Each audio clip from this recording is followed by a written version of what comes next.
Good evening, fellow citizens.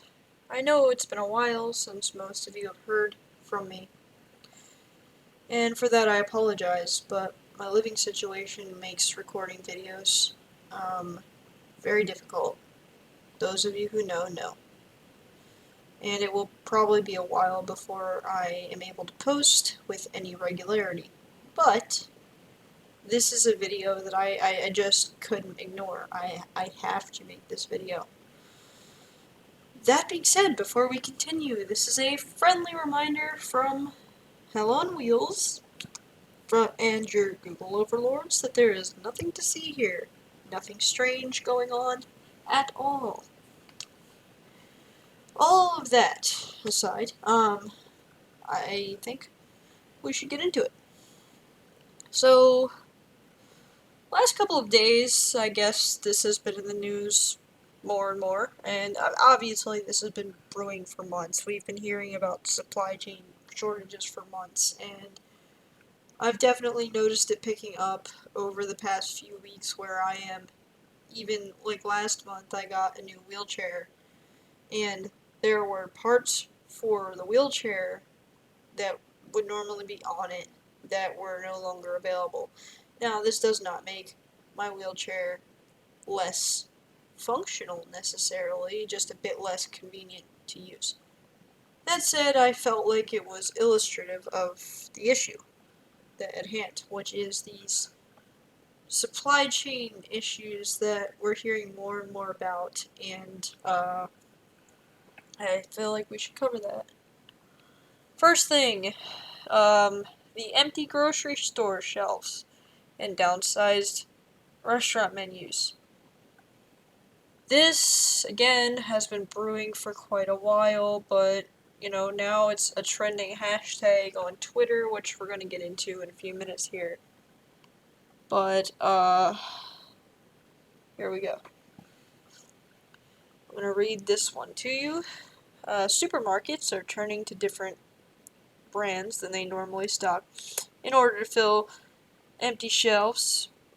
Restaurants have pared back menus to cope with a limited pool of available ingredients, and prices across the board are on a steady climb. Welcome to the foods industry during a time of supply chain struggles. As the federal government takes aim at shipping bottlenecks, which I did just listen to. Actually, shout out to Carol from Never Lose Truth. It's funny because I just went to the grocery store myself and was really thinking about this on my way back. And then, sure enough, when I get back in here, first thing I see on YouTube is Carol's video on supply chain shortage, which kind of prompted this one. So thank you, Carol. Anyway, in Carol's video, which I will also link below because I think it's a very good video, she actually played the clip of Biden talking about how he aims to get rid of the bottlenecks that are causing the supply chain issues here. So I'm gonna link that below because I want to try not to basically remake her video, but hers is very good. As the federal government takes aim at shipping bottlenecks and meat processing market shares, restaurants and grocery leaders in Massachusetts and a lot of other places, but this is a specifically Massachusetts article, say they continue to struggle under the combined pressures of inflation, low stock, and labor shortages. It is a conference of all the events, Bob Lutz, president of Massachusetts Restaurant Association, told the news service. There is a shortage of truckers, a shortage of warehouse workers, and a shortage of pickers, a shortage of meat cutters. It's just wreaking havoc on the entire retail world. And here's your picture of the shelves, which is a pretty familiar sight for me here as well. I've noticed more and more over the past few months that more and more of these shelves seem to be empty more often. I went to my local grocery store and was seeing that even though they were getting shipments, I noticed the shipments of things like meat were much smaller than you would normally see in grocery store shipments. And there were, like, immediately as they were putting, they were putting the meat where it was supposed to be, people were trying to get to it, and they were complaining at how little it was, and it was like, oh, well, we'll get more tomorrow, or whatever. So I don't know. I don't like to push the fear porn, but, I don't like where this is going. And whether or not the supply chain shortages are as widespread as they'd like us to believe right now, it is definitely about normalizing the idea of having less choices, less abundance, and just, less of everything.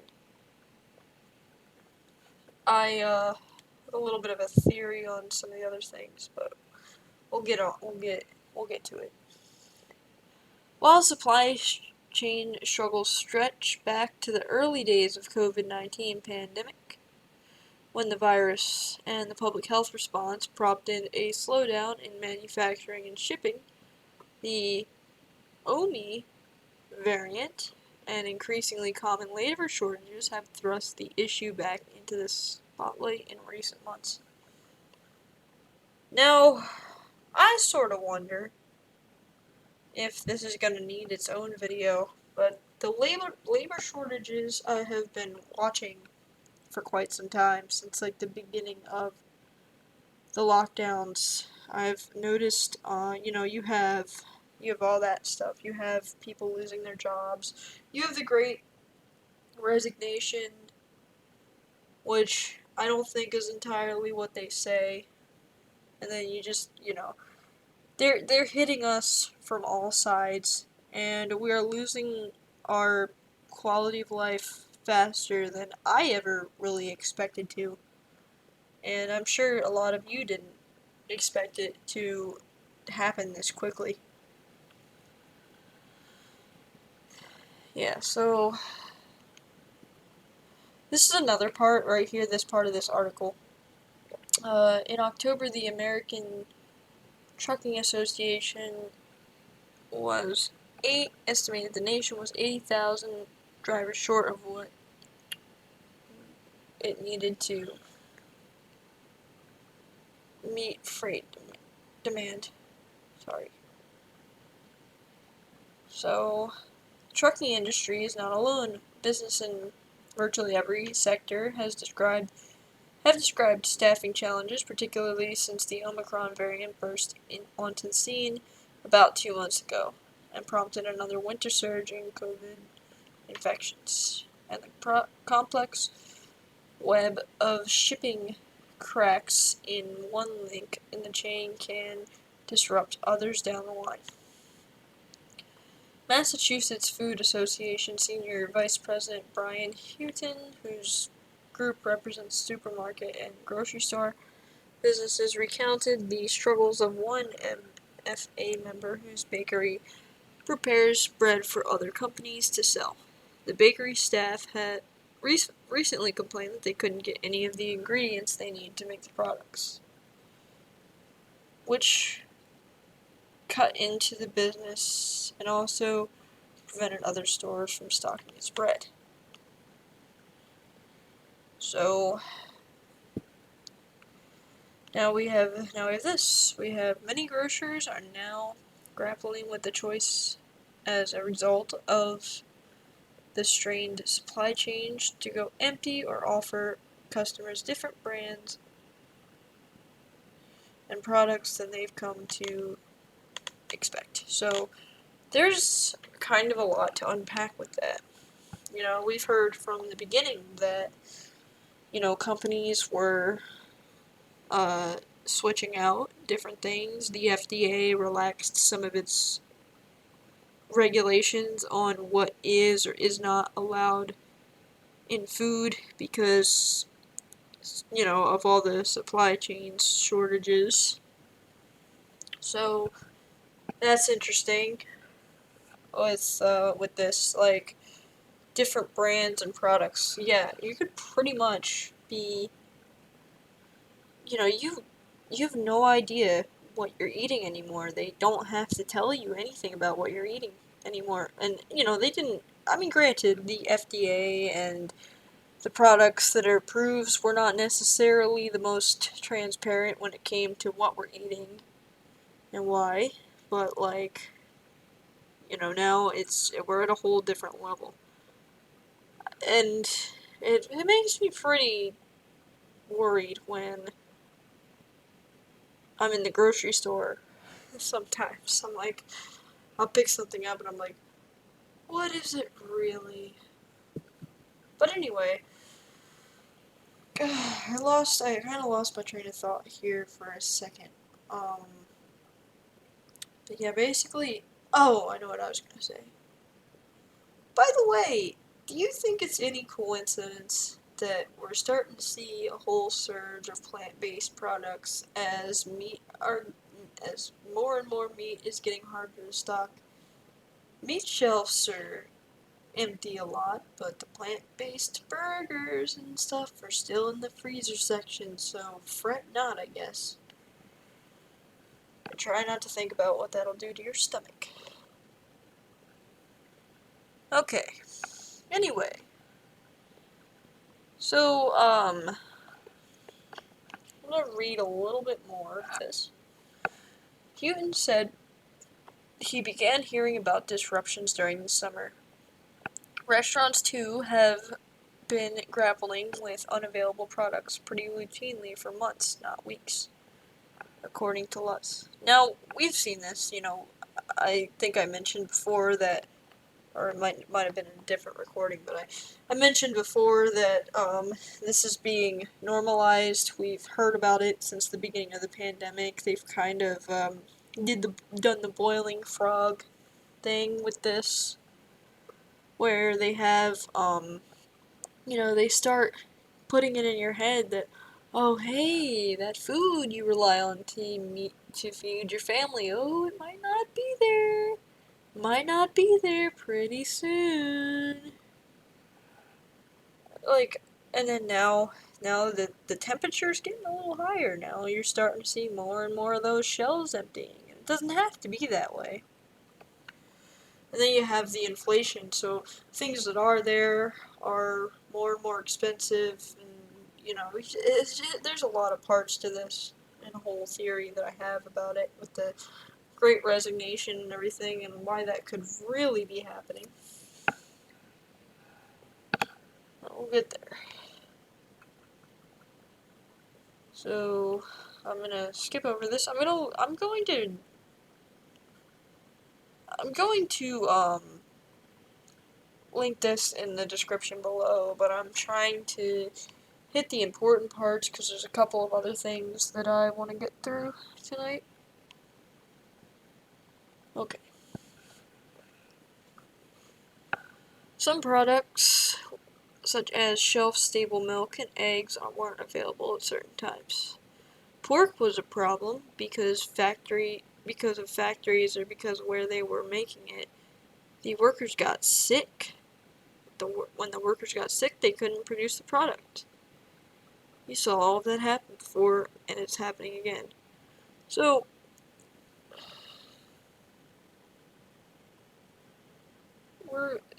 now they're saying, oh, it's going to continue. We know that the volatility of the supply chain, whether it be food or not food, is going to continue depending on when those products are made, and are they being made in the United States? Are they being imported? President Joe Biden stood up a supply chain disruptions task force over the summer and tasked it with crafting a response to ease the pressure on distributors and businesses. Now, mind you, call me a cynic, call me a conspiracy theorist, but I for one know that when they start putting task force on things, it's never good. Because now, people are getting paid to deal with this issue. And when people are getting paid to do something, they want to keep doing it. So, like, I don't know. It's really not. So that part really isn't some big conspiracy. Obviously, some people are financially motivated to keep this going, but that's definitely not the whole reason. Um, so I'm gonna stop here with this part.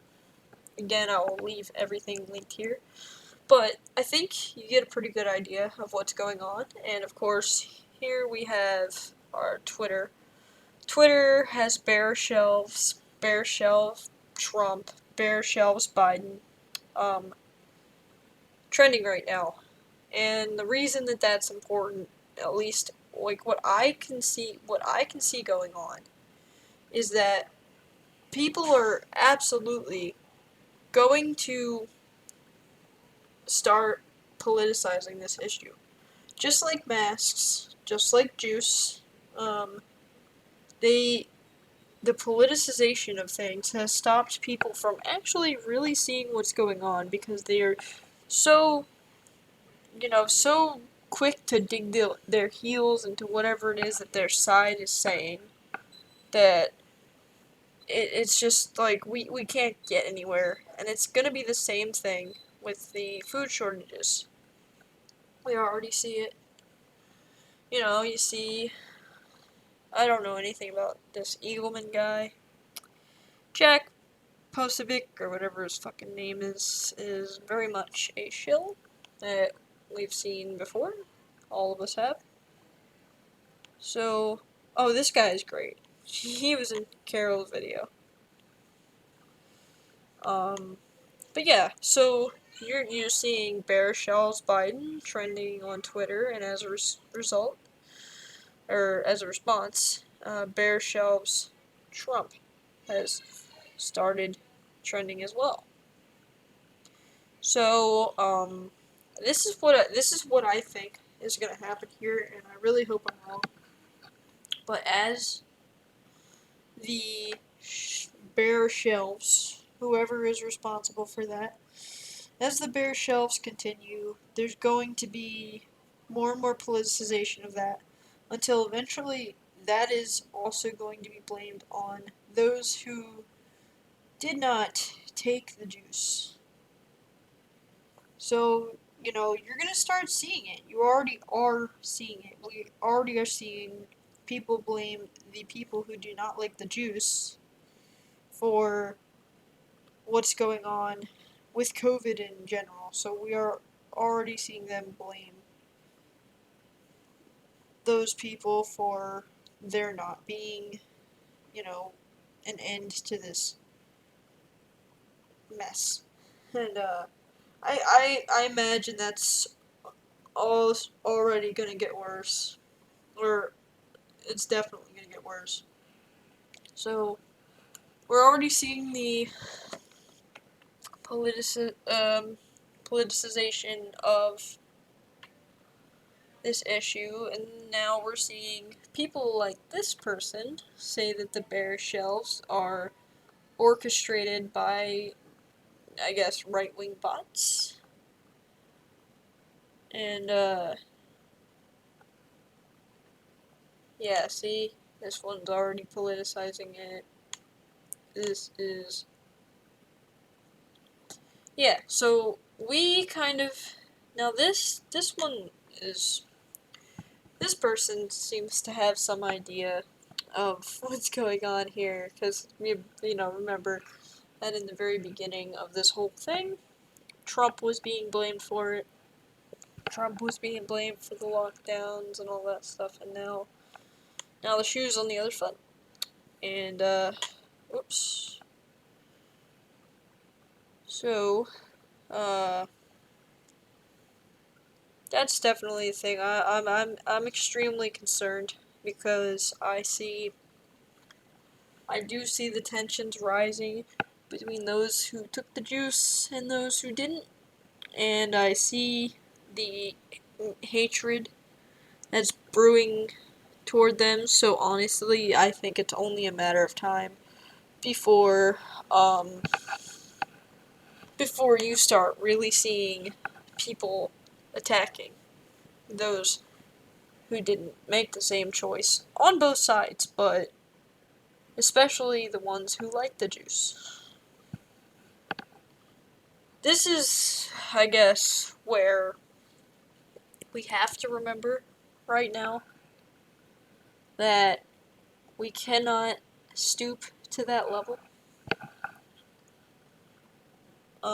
We cannot start attacking those who made a different choice. Here we can't, we shouldn't be laughing at the deaths of those who take the juice. We shouldn't be laughing at the deaths of people who don't take the juice. Like, nobody should be doing this. And I'm starting to, I see it a lot more on the juice side, but, you just gotta remember that a lot of this is orchestrated to turn you against your neighbor. Your neighbor might be deceived about how serious the issue is. They might be deceived. Some people might believe that it is literally going to be the doom of all humanity, but you have to remember that it's not your neighbor that you need to be angry at right now, unless they are directly pushing the tyranny on you, which a lot of them are, unfortunately. That's another thing that I've seen lately that's been really concerning me. There's a lot of people out here, and probably out where you guys are living too, where they're really, really pushing the tyranny. They are, not exactly minding their own business. So, I don't know. I'm just kind of musing at some things that are going on, I guess. And I really do think that we need to be prepared for them to really start encouraging actual violence against those who don't see the juice as the answer. And the juice and the Great Resignation and all that stuff are probably going to get their own videos in this channel. I'm not going to focus, I don't think, when I make a video about the juice, I'm going to focus too much on the ingredients of the juice. I'm probably going to try to keep things on a level where we can get the most normal people to watch it or whatever and maybe have questions. Yeah, so I don't know what to do. I don't know what to say right now. My next video was not supposed to be a fearful one, but I, I don't know. I just want to say, those of you who are out here who see the truth, who want other people to see the truth, who are speaking the truth, you need to be prepared for probably your friends and family to turn on you. If they haven't already, and I know some of you have probably already been experiencing that, you need to be prepared for a lot of people to get really angry. And I don't know. I think the best thing we can do right now is keep trying to wake people up. Pray for everyone, even our enemies, and I'm not saying I'm necessarily one with a whole lot of enemies. I try not to be. But, just pray for those who are turning against you. And, just prepare if you can. If you have the resources right now, be prepared. Just prepare yourself. Maybe stock up some extra food, extra water, and, just keep being out there and using your voice. Anyway, that's all I have for you right now. Thank you and have a good night.